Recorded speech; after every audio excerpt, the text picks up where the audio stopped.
এটাই ইসলাম। অসুস্থ আপনি যদি শুধু দোয়া চান সুস্থ হবেন, চিকিৎসা করা সুন্নাহ। যেই রোগ হয়েছে ওই রোগের চিকিৎসা নেওয়া কি সুন্নাহ। আল্লাহর হাবিব অসুস্থ হলে চিকিৎসা নিতেন।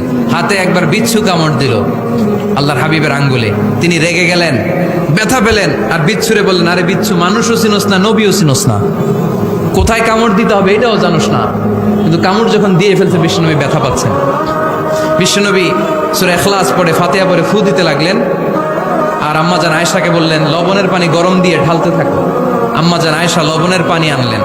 লবণের গরম পানির ভেতরে সোডিয়াম ক্লোরাইড আছে, ন্যাচারাল পেইন কিলার, ব্যথা নাশ করে। আম্মাজান আয়েশা গড় করে লবণের পানি ঢালতে লাগলেন। আল্লাহর হাবিব কোরআন পরে ফু দিতে লাগলেন। পানি ঢালা শেষ, গড় করে লবণের পানি ঢালা শেষ, বিশ্বনবীর দোয়া পড়া শেষ, এর মধ্যে আঙ্গুলের ব্যথাও শেষ। কারণ দুইটার সমন্বয় হয়েছে, দোয়াও আছে, দাওয়াও